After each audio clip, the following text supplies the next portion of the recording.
हाँ जी, स्वागत है जी ਤੁਹਾਡਾ ਸਾਰਿਆਂ ਦਾ ਸਾਡੇ YouTube channel exam study with job alert ਤੇ। ਸੋ ਮਾਸਟਰ ਕੇਡਰ ਅਪਕਮਿੰਗ ਵੈਕੈਂਸੀ ਲਈ ਅਗਲੀ ਕਲਾਸ ਲੈ ਕੇ ਆਏ ਹਾਂ। ਅਗਲੇ ਨਵੇਂ MCQ ਪ੍ਰਸ਼ਨ ਉੱਤਰ SST ਜਿਹਨੂੰ ਆਪਾਂ ਸੋਸ਼ਲ ਸਟੱਡੀ ਕਹਿੰਦੇ ਹਾਂ। ਸੋ ਇਹਦੇ ਵਿੱਚ ਤੁਹਾਨੂੰ 4 ਆਪਸ਼ਨਾਂ ਹੁੰਦੀਆਂ ਨੇਗੀਆਂ, ਜਿਵੇਂ ਕਿ ਹਿਸਟਰੀ, ਜਿਓਗ੍ਰਾਫੀ, ਇਸ ਤੋਂ ਇਲਾਵਾ ਇਕਨੋਮਿਕਸ। ਸੋ ਇਸ ਤਰ੍ਹਾਂ ਦੀਆਂ ਹੋਣਗੀਆਂ, 2 ਤੁਹਾਨੂੰ ਫਿਲ ਕਰਨੀਆਂ ਹੋਣਗੀਆਂ। ਸੋ ਸਾਰਾ ਕੁਝ ਹੈ ਜਿਹੜਾ SST ਦੇ ਵਿੱਚ ਆ ਜਾਂਦਾ ਜਿਨ੍ਹਾਂ ਨੇ ਇਹਦਾ ਐਗਜ਼ਾਮ ਦੇਣਾ। ਸੋ ਬਾਕੀ ਯੂਨੀਅਨ ਬਾਰੇ ਤੁਹਾਨੂੰ ਜਾਣਕਾਰੀ ਜਿਹੜੀ ਉਹ ਦੇ ਦਿੰਦੇ ਹਾਂ। ਯੂਨੀਅਨ ਵਾਰ-ਵਾਰ ਇਹ ਕਹਿ ਰਹੀ ਹੈ ਕਿ ਉਹਨਾਂ ਦੇ ਸੰਘਰਸ਼ ਵਿੱਚ ਉਹਨਾਂ ਦਾ ਸਾਥ ਦਿਓ। ਜਿੰਨਾ ਜ਼ਿਆਦਾ ਤੁਸੀਂ ਇਕੱਠ ਦਿਖਾਓਗੇ ਉਨੀਆਂ ਜ਼ਿਆਦੀਆਂ ਵੈਕੈਂਸੀਆਂ ਨੇ ਜਿਹੜੀਆਂ ਆਊਟ ਕੀਤੀਆਂ ਜਾਣਗੀਆਂ, ਪਰ ਹਾਲੇ ਤੱਕ ਕੋਈ ਵੀ ਅਪਡੇਟ ਹੈ ਜਿਹੜੀ ਨਹੀਂ ਆਈ। ਯੂਨੀਅਨ ਦਾ ਇਹੀ ਕਹਿਣਾ ਹੈ ਕਿ ਵੈਕੈਂਸੀਆਂ ਆਊਟ ਕਰਨਗੇ, ਪਰ ਤੁਹਾਡਾ ਜੋ ਇਕੱਠ ਹੋਏਗਾ ਉਹਦੇ ਹਿਸਾਬ ਨਾਲ ਵੈਕੈਂਸੀ ਦੀ ਗਿਣਤੀ ਜਿਹੜੀ ਤੈਅ ਹੋਏਗੀ।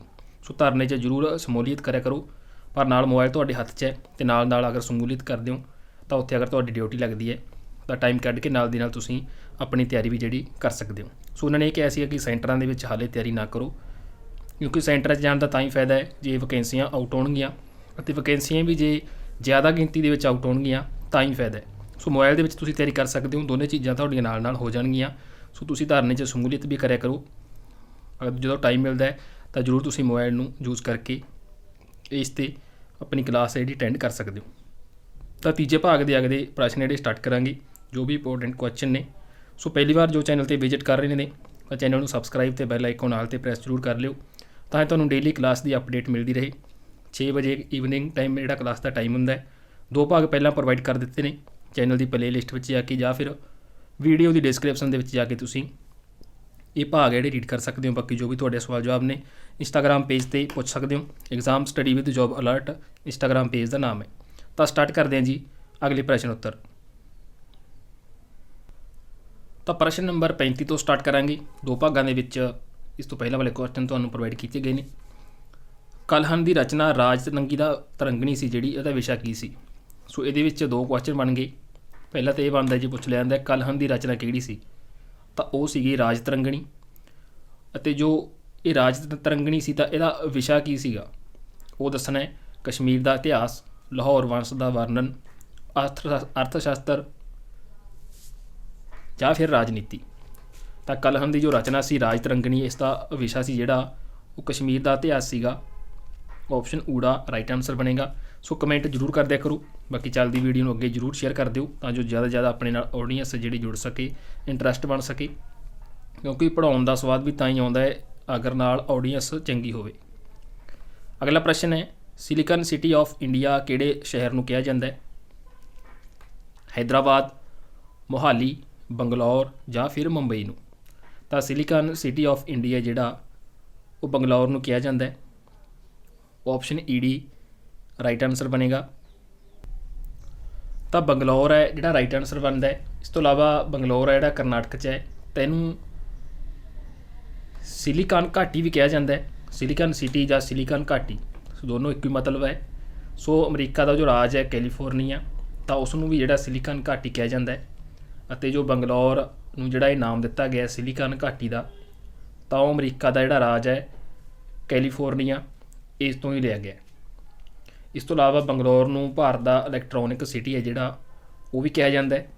ਅਗਰ ਪੰਜਾਬ ਦੇ ਵਿੱਚ ਪੁੱਛ ਲਿਆ ਜਾਂਦਾ ਹੈ ਕਿ ਪੰਜਾਬ ਦਾ ਇਲੈਕਟ੍ਰੋਨਿਕ ਸਿਟੀ ਕਿਹੜੇ ਸ਼ਹਿਰ ਨੂੰ ਕਿਹਾ ਜਾਂਦਾ ਹੈ, ਤਾਂ ਉਹ ਆਏਗਾ ਮੋਹਾਲੀ ਨੂੰ। ਸੋ ਇਹਦੇ ਵਿੱਚ ਇੰਨੇ ਕੁਐਸਚਨ ਨਿਕਲ ਕੇ ਸਾਹਮਣੇ ਆਉਂਦੇ ਆ। ਅਗਲਾ ਪ੍ਰਸ਼ਨ ਹੈ, ਪਿੰਕ ਸਿਟੀ ਆਫ ਇੰਡੀਆ ਕਿਹੜੇ ਸ਼ਹਿਰ ਨੂੰ ਕਿਹਾ ਜਾਂਦਾ ਹੈ? ਬਹੁਤੇ ਨੂੰ ਆਨਸਰ ਪਤਾ ਲੱਗ ਗਿਆ ਹੋਏਗਾ। ਅੰਮ੍ਰਿਤਸਰ, ਜੈਪੁਰ, ਕੋਲਕਾਤਾ ਜਾਂ ਫਿਰ ਜਮਸ਼ੇਦਪੁਰ। ਤਾਂ ਪਿੰਕ ਸਿਟੀ ਆਫ ਇੰਡੀਆ ਜਿਹੜਾ ਉਹ ਜੈਪੁਰ ਨੂੰ ਕਿਹਾ ਜਾਂਦਾ ਹੈ। ਆਪਸ਼ਨ ਆੜਾ ਰਾਈਟ ਆਨਸਰ ਆਏਗਾ। ਸੋ ਜੈਪੁਰ ਹੈ ਜਿਹੜਾ ਉਹ ਰਾਜਸਥਾਨ ਦੀ ਰਾਜਧਾਨੀ ਹੈ।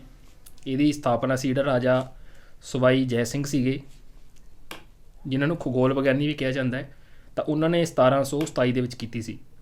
ਸੋ ਪ੍ਰਿੰਸ ਆਫ ਵਾਲਸ, ਇਹਨਾਂ ਦੇ ਆਉਣ ਦੀ ਖੁਸ਼ੀ ਦੇ ਵਿੱਚ ਜੋ ਜੈਪੁਰ ਸ਼ਹਿਰ ਸੀਗਾ ਇਹਨਾਂ ਨੂੰ ਗੁਲਾਬੀ ਰੰਗ ਕਰਵਾਇਆ ਗਿਆ ਸੀ, ਜਿਹਦੇ ਕਰਕੇ ਅੱਜ ਵੀ ਜਿਹੜਾ ਪੁਰਾਣਾ ਜੈਪੁਰ ਸ਼ਹਿਰ ਹੈ ਉਹ ਗੁਲਾਬੀ ਰੰਗ 'ਚ ਹੈ।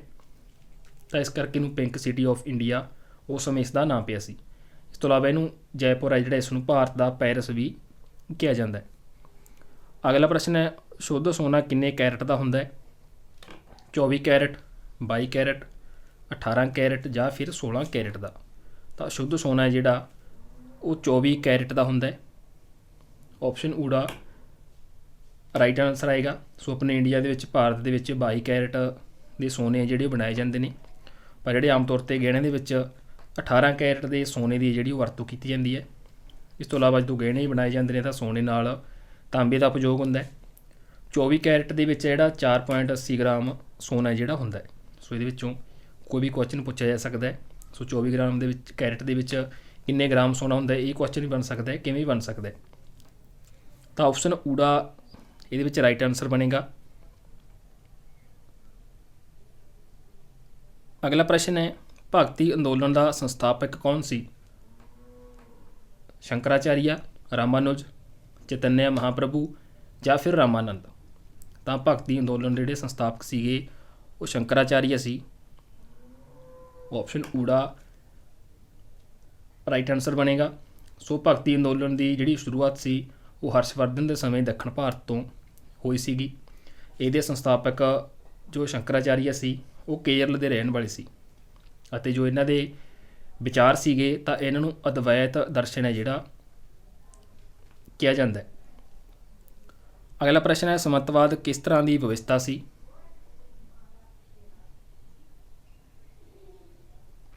ਸ਼ਹਿਰੀ ਵਿਵਸਥਾ, ਪੇਂਡੂ ਵਿਵਸਥਾ, ਉਪਰੋਕਤ ਦੋਨੋਂ ਜਾਂ ਫਿਰ ਕੋਈ ਨਹੀਂ।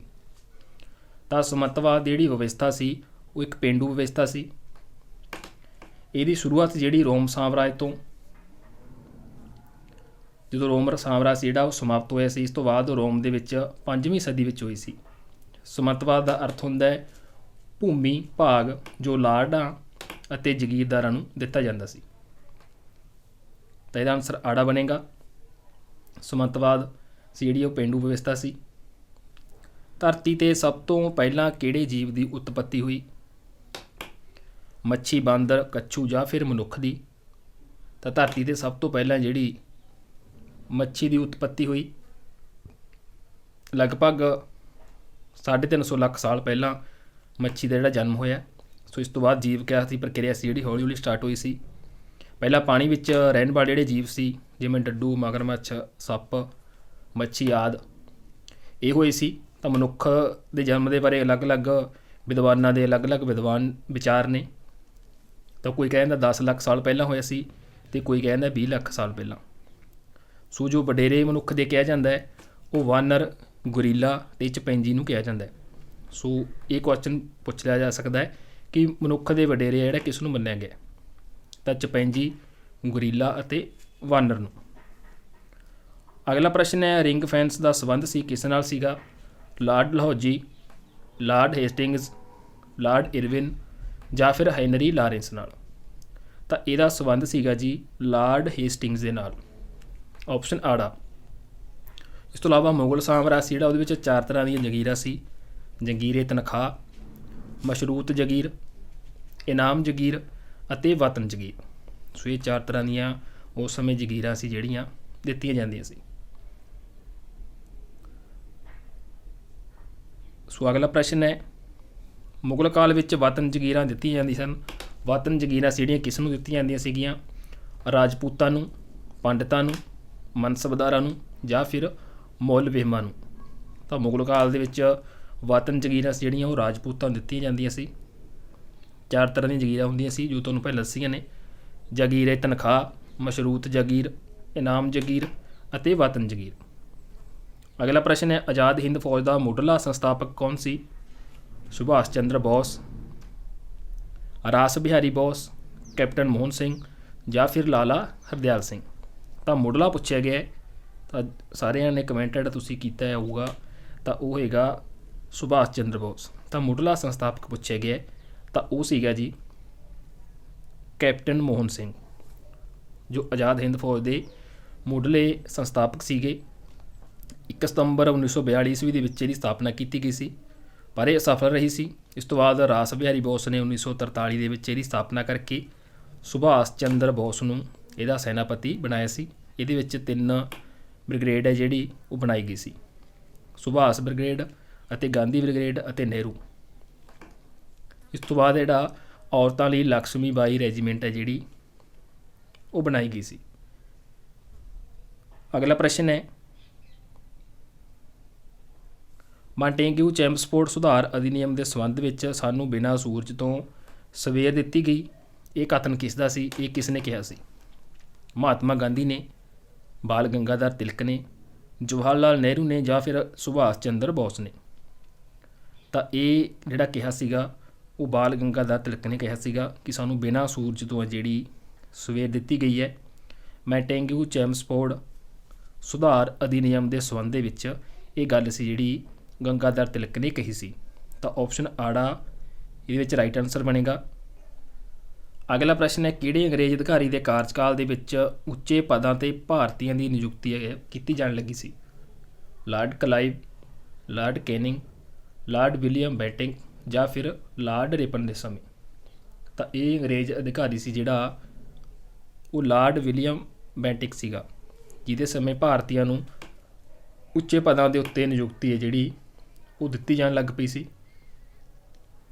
ਪਲਾਸੀ ਦੀ ਲੜਾਈ ਦਾ ਕਿਹੜਾ ਨਤੀਜਾ ਅਢੁੱਕਵਾਂ ਹੈ?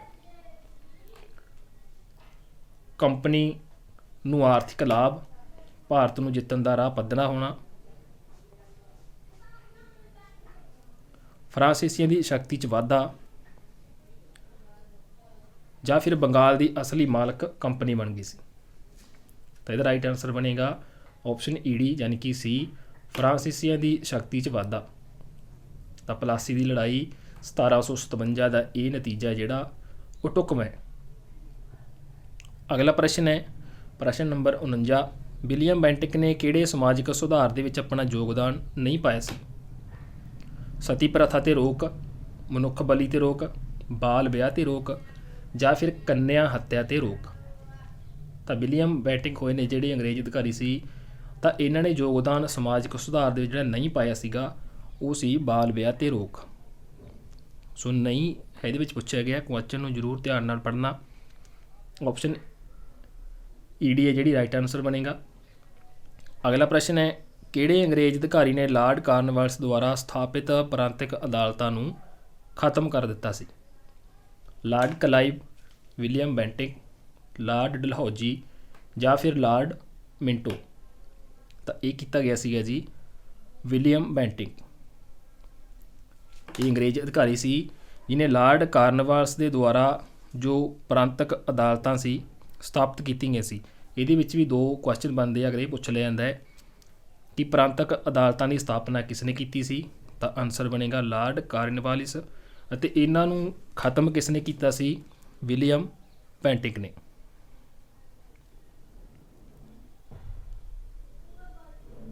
ਅਗਲਾ ਪ੍ਰਸ਼ਨ ਹੈ ਪ੍ਰਸ਼ਨ ਨੰਬਰ 51, ਬਨਾਵਟੀ ਉਪਗ੍ਰਹਿ ਵਾਯੂਮੰਡਲ ਦੀ ਕਿਹੜੀ ਪਰਤ ਦੇ ਵਿੱਚ ਜਿਹੜੇ ਸਥਾਪਿਤ ਕੀਤੇ ਜਾਂਦੇ ਨੇ? ਆਇਨ ਮੰਡਲ, ਸਮਤਾਪ ਮੰਡਲ, ਅਸ਼ਾਂਤ ਮੰਡਲ ਜਾਂ ਫਿਰ ਮੱਧਵਰਤੀ ਮੰਡਲ ਦੇ ਵਿੱਚ? ਤਾਂ ਜਿਹੜੇ ਬਨਾਵਟੀ ਉਪਗ੍ਰਹਿ ਹੁੰਦੇ ਹੈ ਤਾਂ ਇਹ ਵਾਯੂਮੰਡਲ ਦੀ ਆਇਨ ਮੰਡਲ ਦੇ ਵਿੱਚ ਸਥਾਪਿਤ ਕੀਤੇ ਜਾਂਦੇ ਹੈ। ਆਪਸ਼ਨ ਊੜਾ ਰਾਈਟ ਆਨਸਰ ਆਏਗਾ। ਅਗਲਾ ਪ੍ਰਸ਼ਨ ਹੈ, ਸਮੁੰਦਰ ਦੀ ਡੂੰਘਾਈ ਮਾਪਣ ਵਾਲਾ ਯੰਤਰ ਕਿਹੜਾ ਹੁੰਦਾ ਹੈ? ਫੋਨੋਮੀਟਰ, ਅਮੀਨੋਮੀਟਰ, ਹਾਈਡਰੋਮੀਟਰ ਜਾਂ ਫਿਰ ਫੈਦੋਮੀਟਰ? ਤਾਂ ਸਮੁੰਦਰ ਦੀ ਡੂੰਘਾਈ ਮਾਪਣ ਵਾਲਾ ਜਿਹੜਾ ਯੰਤਰ ਹੈ ਉਹ ਫੈਦੋਮੀਟਰ ਹੁੰਦਾ ਹੈ। ਆਪਸ਼ਨ ਸੱਸਾ ਰਾਈਟ ਆਨਸਰ ਆਏਗਾ। ਇਸ ਤੋਂ ਇਲਾਵਾ ਸਮੁੰਦਰ ਦੀ ਡੂੰਘਾਈ ਦੇ ਮਾਪਕ ਨੂੰ ਫੈਦਮ ਵੀ ਕਿਹਾ ਜਾਂਦਾ ਹੈ। ਜਿਹੜਾ ਇਹ ਫੈਦਮ ਹੁੰਦਾ ਤਾਂ 6 ਫੁੱਟ ਦੇ ਬਰਾਬਰ ਹੁੰਦਾ ਜੋ 1 ਫੈਦਮ ਹੁੰਦਾ। ਸੋ ਆਪਸ਼ਨ ਸੱਸਾ ਰਾਈਟ ਆਨਸਰ ਬਣੇਗਾ। ਅਗਲਾ ਪ੍ਰਸ਼ਨ ਹੈ, ਭਾਰਤੀ ਨਾਗਰਿਕਾਂ ਨੂੰ ਸੰਵਿਧਾਨ ਦੇ ਕਿਹੜੇ ਅਨੁਛੇਦ ਅਧੀਨ ਰਾਸ਼ਟਰੀ ਝੰਡਾ ਲਹਿਰਾਉਣ ਦਾ ਅਧਿਕਾਰ ਹੈ? 19 ਦਾ 1, 21, 17 ਜਾਂ ਫਿਰ 25? ਤਾਂ ਇਹ ਬਣੇਗਾ ਜੀ 19 ਦਾ 1। ਭਾਰਤੀ ਨਾਗਰਿਕ ਨੇ ਤਾਂ ਸੰਵਿਧਾਨ ਦੇ ਅਨੁਛੇਦ 19 ਦੇ 1 ਦੇ ਅਧੀਨ ਮੁਤਾਬਕ ਰਾਸ਼ਟਰੀ ਝੰਡਾ ਲਹਿਰਾਉਣ ਦਾ ਜਿਹੜਾ ਅਧਿਕਾਰ ਹੈ ਉਹ ਆਪਸ਼ਨ ਊੜਾ ਰਾਈਟ ਆਨਸਰ ਆਏਗਾ। ਸੋ ਇਸ ਤੋਂ ਇਲਾਵਾ ਅਲੱਗ-ਅਲੱਗ ਅਨੁਛੇਦ ਨੇ, ਜਿਵੇਂ 19(1) ਦੇ ਕੱਕੇ ਦੇ ਵਿੱਚ ਵਿਚਾਰ ਪ੍ਰਗਟ ਕਰਨ ਦੀ ਆਜ਼ਾਦੀ ਹੈ, ਪ੍ਰੈਸ ਦੀ ਆਜ਼ਾਦੀ ਹੈ, ਸੂਚਨਾ ਦੀ ਆਜ਼ਾਦੀ ਹੈ ਅਤੇ ਰਾਸ਼ਟਰੀ ਝੰਡਾ ਲਹਿਰਾਉਣ ਦੀ ਆਜ਼ਾਦੀ ਹੈ। 19(1) ਦਾ ਖੱਖਾ ਆਉਂਦਾ ਹੈ ਤਾਂ ਇਹਦੇ ਵਿੱਚ ਸ਼ਾਂਤੀਪੂਰਨ ਸੰਮੇਲਨ ਕਰਨ ਦੀ ਆਜ਼ਾਦੀ ਹੈ। 19(1) ਦਾ ਗੱਗਾ ਆਉਂਦਾ ਹੈ ਤਾਂ ਸੰਘ ਬਣਾਉਣ ਦੀ ਆਜ਼ਾਦੀ ਆ ਜਾਂਦੀ ਹੈ। 19(1) ਘੱਗਾ ਆਉਂਦਾ ਹੈ ਤਾਂ ਭਾਰਤ ਦੇ ਵਿੱਚ ਸੁਤੰਤਰ ਪੂਰਵਕ ਘੁੰਮਣ ਦੀ ਆਜ਼ਾਦੀ ਆ ਜਾਂਦੀ ਹੈ। 19 ਦਾ ਫੱਫਾ ਆਉਂਦਾ ਹੈ ਤਾਂ ਜੰਮੂ ਕਸ਼ਮੀਰ ਨੂੰ ਛੱਡ ਕੇ ਭਾਰਤ ਦੇ ਬਾਕੀ ਰਾਜਾਂ ਵਿੱਚ ਨਿਵਾਸ ਕਰਨ ਅਤੇ ਵਸਣ ਦੀ ਆਜ਼ਾਦੀ ਆ ਜਾਂਦੀ ਹੈ। ਪਰ ਹੁਣ ਇਹਦੇ ਵਿੱਚ ਬਦਲਾਵ ਹੋ ਗਿਆ ਕਿਉਂਕਿ ਧਾਰਾ 370 ਹੈ ਜਿਹੜੀ ਉਹ ਹਟਾਈ ਗਈ ਹੈ। ਅਗਲਾ ਪ੍ਰਸ਼ਨ ਹੈ ਤਿਰੰਗੇ ਦੀ ਲੰਬਾਈ ਅਤੇ ਚੌੜਾਈ ਦਾ ਅਨੁਪਾਤ ਕਿੰਨਾ ਹੁੰਦਾ ਹੈ। ਸੋ ਇੱਥੇ ਜ਼ਰੂਰ ਧਿਆਨ ਰੱਖਿਓ, ਅੱਗੇ ਕਈ ਵਾਰ ਚੌੜਾਈ ਅਤੇ ਲੰਬਾਈ ਪੁੱਛ ਲਿਆ ਜਾਂਦਾ ਹੈ ਤਾਂ ਆਨਸਰ ਚੇਂਜ ਹੋ ਜਾਏਗਾ। ਇੱਥੇ ਲੰਬਾਈ ਚੌੜਾਈ ਪੁੱਛਿਆ ਗਿਆ, ਚੌੜਾਈ ਲੰਬਾਈ ਵੀ ਪਾ ਦਿੱਤੀ ਜਾਂਦੀ ਹੈ ਕਨਫਿਊਜ਼ ਕਰਨ ਵਾਸਤੇ। ਤਾਂ ਜੋ ਤਿਰੰਗਾ ਹੁੰਦਾ ਹੈ ਇਹਦੀ ਲੰਬਾਈ ਅਤੇ ਚੌੜਾਈ ਦਾ ਅਨੁਪਾਤ ਹੈ ਜਿਹੜਾ ਉਹ 3.2 ਹੁੰਦਾ ਹੈ। ਆਪਸ਼ਨ ਸੱਸਾ ਰਾਈਟ ਆਨਸਰ ਬਣੇਗਾ। ਅਗਲਾ ਪ੍ਰਸ਼ਨ ਨਗਰ ਨਿਗਮ ਸੰਸਥਾ ਵਿੱਚ ਔਰਤਾਂ ਲਈ ਰਾਖਵਾਂਕਰਨ ਕਿੰਨਾ ਹੈ। 1/3, 2/3, 1/4 ਜਾਂ ਫਿਰ 1/5। ਤਾਂ ਜੋ ਨਗਰ ਨਿਗਮ ਹੁੰਦੀ ਹੈ ਇਸ ਸੰਸਥਾ ਦੇ ਵਿੱਚ ਔਰਤਾਂ ਲਈ ਰਾਖਵਾਂਕਰਨ ਹੈ ਜਿਹੜਾ 1/3 ਹੁੰਦਾ ਹੈ। ਆਪਸ਼ਨ ਊੜਾ ਰਾਈਟ ਆਨਸਰ ਆਏਗਾ। ਇਸ ਤੋਂ ਇਲਾਵਾ ਗ੍ਰਾਮ ਪੰਚਾਇਤਾਂ, ਬਲਾਕ ਸੰਮਤੀ, ਨਗਰ ਪੰਚਾਇਤ ਅਤੇ ਨਗਰ ਪਾਲਿਕਾਵਾਂ ਵਿੱਚ ਔਰਤਾਂ ਲਈ ਹੈ ਜਿਹੜਾ ਉਹ 33% ਰਾਖਵਾਂਕਰਨ ਹੁੰਦਾ ਹੈ। ਅਤੇ ਜੋ ਪੰਚਾਇਤੀ ਵਿਵਸਥਾ ਸੀ ਤਾਂ ਇਹ ਬਿਹਾਰ ਦੇ ਵਿੱਚ ਆ ਸਭ ਤੋਂ ਪਹਿਲਾਂ, ਉੱਤਰਾਖੰਡ ਅਤੇ ਮੱਧ ਪ੍ਰਦੇਸ਼ ਦੇ ਵਿੱਚ ਔਰਤਾਂ ਲਈ 50% ਜਿਹੜਾ ਰਾਖਵਾਂਕਰਨ ਹੈ। ਸੋ ਦੋਸਤੋ ਇਹ ਅਗਲੇ ਭਾਗ ਦੇ ਅਗਲੇ ਮੋਸਟ ਇੰਪੋਰਟੈਂਟ ਕੁਐਸਚਨ ਸੀ। ਵੀਡੀਓ ਚੰਗੀ ਲੱਗੇ ਲਾਈਕ ਕਮੈਂਟ ਅਤੇ ਅੱਗੇ ਸ਼ੇਅਰ ਜ਼ਰੂਰ ਕਰ ਦਿਆ ਕਰੋ। ਬਾਕੀ ਅੱਗੇ ਜੋ ਵੀ ਕੰਟੀਨਿਊ ਅਪਡੇਟਸ ਆਉਂਦੀਆਂ ਨੇ ਨਾਲ ਦੀ ਨਾਲ ਜਾਣਕਾਰੀ ਤੁਹਾਡੇ ਨਾਲ ਸ਼ੇਅਰ ਕਰਦੇ ਰਹਿੰਦੇ ਹਾਂ। ਬਾਕੀ ਜਦੋਂ ਵੀ ਨੋਟੀਫਿਕੇਸ਼ਨ ਆਏਗਾ ਤਾਂ ਕਲਾਸ ਹੋਰ ਆਪਾਂ ਬਿਹਤਰ ਹੋਰ ਅੱਗੇ ਕੁਐਸਚਨ ਦੇ ਵਿੱਚ ਲੈ ਕੇ ਆਵਾਂਗੇ। ਫਿਲਹਾਲ ਆਪਣੇ ਕੋਲ ਆਡੀਅੰਸ ਹੈ ਜਿਹੜੀ ਉਹ ਬਹੁਤ ਘੱਟ ਹੈ। ਸੋ ਵੀਡੀਓ ਨੂੰ ਅੱਗੇ ਜ਼ਰੂਰ ਸ਼ੇਅਰ ਕਰਿਆ ਕਰੋ ਕਿਉਂਕਿ ਫ੍ਰੀ ਕਲਾਸ ਹੈ, ਕੋਈ ਫੀਸ ਨਹੀਂ ਹੈ। ਸੋ ਮਿਲਦੇ ਹਾਂ ਜੀ ਅਗਲੇ ਨਵੇਂ ਭਾਗ ਦੇ ਵਿੱਚ ਅਗਲੇ ਨਵੇਂ ਪ੍ਰਸ਼ਨਾਂ ਨਾਲ। ਉਹ ਤੱਕ ਲਈ ਧੰਨਵਾਦ ਜੀ।